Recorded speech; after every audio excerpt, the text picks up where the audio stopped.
غسل سے متعلق کچھ احکام پڑھیں گے، چونکہ ہمارے ابھی طہارت کا ہی باب چل رہا ہے۔ غسل کب فرض ہوتا ہے اور غسل کا طریقہ کیا ہے؟ رسول اللہ صلی اللہ علیہ وسلم نے فرمایا ان اللہ لا یستحی من الحق، اللہ تعالیٰ حق بات کو بیان کرنے سے حیا نہیں کرتے۔ تو غسل کے جو مسائل ہیں ان میں بھی بعض دفعہ کچھ ایسی باتیں آتی ہیں جو بظاہر حیا کے خلاف ہیں، لیکن علم کی ایک بات ہے، سیکھنے اور سکھانے میں حیا اگر کریں گے تو پھر ظاہر ہے ساری زندگی جاہل ہی رہے گا انسان۔ اور غسل کے مسائل سیکھنا اس لیے ضروری ہے کہ غسل جب فرض ہوتا ہے تو جب تک مکمل غسل نہ ہو آپ کی نماز ادا نہیں ہوتی۔ رسول اللہ صلی اللہ علیہ وسلم نے فرمایا الماء من الماء، حدیث ہے کہ غسل فرض ہوتا ہے خواہش نفس کے ساتھ جسم سے منی خارج ہونے سے۔ مرد پہ غسل کب فرض ہوگا؟ جب اس کے جسم سے شہوت کے ساتھ منی خارج ہو۔ منی بالکل سفید رنگ کی چیز ہے، ایک ہوتی ہے مزی، شہوت پیدا ہونے سے اگر کسی کے مرد یا عورت کے صرف رطوبت خارج ہونا شروع ہو گئی اس سے غسل فرض نہیں ہوتا۔ جب تک مکمل شہوت پوری نہیں ہو جاتی اور مادہ منویہ خارج نہیں ہو جاتا، چاہے احتلام کی صورت میں ہو یا کسی بھی طرح سے ہو۔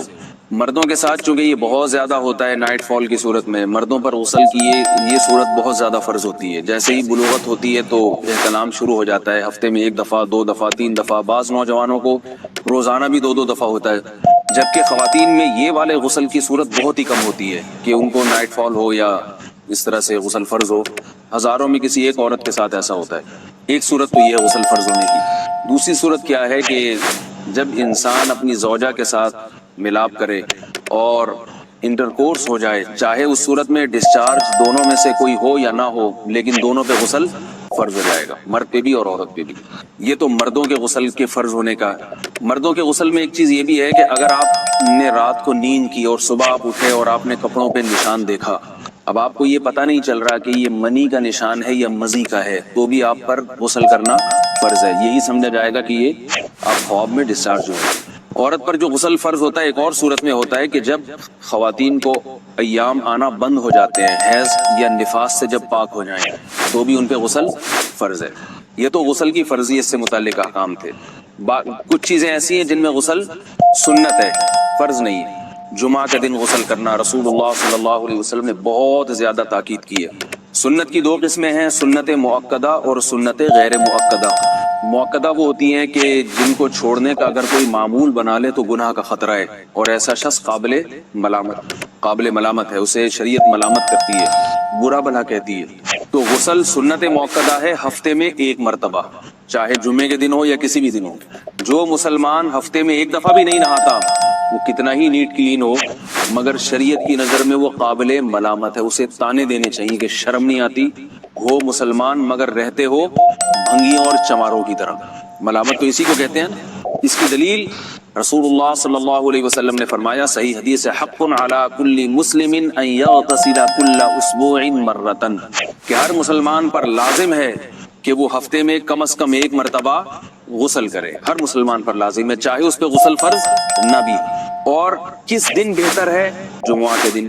نبی صلی اللہ علیہ وسلم نے حکم دیا ہے کہ جمعے کے دن غسل کیا جائے۔ امام احمد ابن حنبل کا مذہب یہ ہے کہ جمعے کے دن غسل کرنا واجب ہے، صرف سنت نہیں ہے بلکہ واجب ہے، لیکن جمہور کا مذہب یہ ہے کہ سنت عمل ہے۔ غیر مسلم جب اسلام قبول کرتا ہے تو اس وقت بھی اس کے لیے غسل کرنا سنت ہے۔ جب ہم مردے کو نہلاتے ہیں تو جو مردے کو نہلائے اس کے لیے بھی خود غسل کرنا افضل ہے، سنت عمل ہے۔ عید کے دن غسل کرنا سنت عمل ہے۔ تو یہ وہ تمام مواقع ہیں جن میں غسل کرنا رسول اللہ صلی اللہ علیہ وسلم کی سنت ہے۔ غسل کا طریقہ کیا ہے؟ غسل میں 3 چیزیں فرض ہیں، منہ بھر کے قلی کرنا، ناک میں پانی ڈالنا کہ ناک کی جو نرم جگہ ہے یہ اچھی طرح تر ہو جائے، اور پورے جسم پہ 1 مرتبہ پانی بہا دینا کہ جسم میں بال کے برابر جگہ بھی خشک نہ رہے۔ یہ تو ہے فرض، یعنی یہ کام کسی نے کسی بھی طرح سے کر لیا تو غسل ادا ہو جائے گا، چاہے اس کی نیت غسل کی تھی یا نہیں تھی۔ کوئی آدمی چلتا ہوا جا رہا ہے، پھسل کے تالاب میں گر گیا، پورے غوطے کھا کے باہر نکلا، قلی کر لے اور ناک میں پانی ڈال لے تو غسل اس کا ادا ہو جائے گا۔ البتہ چونکہ نیت نہیں تھی لہذا غسل کا ثواب نہیں ملے گا، ثواب نیت کے بغیر نہیں ملتا انسان۔ دلائل اس کے الگ موضوع ہے کہ اس کی دلیل کیا ہے کہ بغیر نیت کے بھی غسل ہو جاتا ہے، لیکن میں نے بتایا دلائل کا سیشن نہیں ہے، اس میں پھر بات لمبی ہو جائے گی۔ تو یہ تو ہے فرض۔ پورے جسم پہ پانی بہانا کلی اور ناک میں پانی. سنت طریقہ کیا ہے؟ رسول اللہ صلی اللہ علیہ وسلم غسل کیسے کرتے تھے؟ سنت طریقہ جس پہ جو اختیار کرنا چاہیے وہ طریقہ یہ ہے کہ جب آپ غسل کے لیے بیٹھیں تو سب سے پہلے وہ جگہ دھوئیں جہاں نجاست اور ناپاکی لگی ہوئی ہے. نائٹ فال ہوا، کسی کو احتلام ہوا، تو جہاں جہاں گندگی لگی ہے پہلے اس جگہ کو دھوئیں. استنجا کریں، شرمگاہ کو دھوئیں اچھی طرح. سمجھ رہے ہیں بات کو؟ اس کے بعد ہاتھ دھوئیں اور مکمل وضو کریں جیسے ہم عام حالات میں وضو کرتے ہیں. مکمل وضو کرنے کے بعد دائیں کندھے پہ پانی ڈالا، لیفٹ سائڈ پہ پانی ڈالا. پہلے زمانے میں تو چلو سے غسل ہوتا تھا، ہاتھ دھو لیے تو اب چلو سے پانی لے کے یہاں ڈالا جا رہا ہے، چلو سے پانی لے کے یہاں ڈالا جا رہا ہے، پورے جسم میں ملا جا رہا ہے، اور چلو سے پانی لے کے 3 دفعہ سر پہ ڈالا جا رہا ہے. تو آج کل چلو ولو تو ہے نہیں، شاور کے نیچے جا کے کھڑے ہو جاتے ہیں. تو اس میں یہ کہ شاور کھولے اس میں کھڑے ہو جائیں، سارے چلو اس میں خود بخود ہی ہو جائیں گے، پورے جسم پہ پانی بہہ جائے گا. نبی صلی اللہ علیہ وسلم کے دور میں یہ جدید چیزیں نہیں تھیں، شیمپو اور صابن. تو آپ صلی اللہ علیہ وسلم بیری کے پتوں سے غسل کی ترغیب دیا کرتے تھے. بیری کے پتوں کو اگر پانی میں پکایا جائے تو پانی میں میل کچیل صاف کرنے کی صلاحیت بہت بڑھ جاتی ہے. ہمارے زمانے میں اس تکلف کی ضرورت نہیں ہے، صابن ملتے ہیں اس سے نہا لے آدمی، نہایا کریں. بہرحال کہنے کا مقصد یہ آپ لوگوں سے تو یہ سنت طریقے سے غسل ہو جائے گا آپ کا. سمجھ رہے بات کو؟ سب سے پہلے استنجا کیا، اس کے بعد وضو کر لیا، اس کے بعد غسل کر لیا. اگر کسی نے غسل میں وضو نہیں کیا اور ویسے ہی پورے جسم پہ پانی بہا دیا تو بھی اس کا وضو خود بخود ہو جائے گا. اس غسل سے وہ نماز پڑھ سکتا ہے، کیونکہ بعض لوگ غسل کرنے کے بعد دوبارہ وضو کر رہے ہوتے ہیں. اس کی ضرورت نہیں ہے، کیونکہ جب غسل کرتے ہیں تو وضو والے اعضاء تو خود بخود اس میں دھل جاتے ہیں.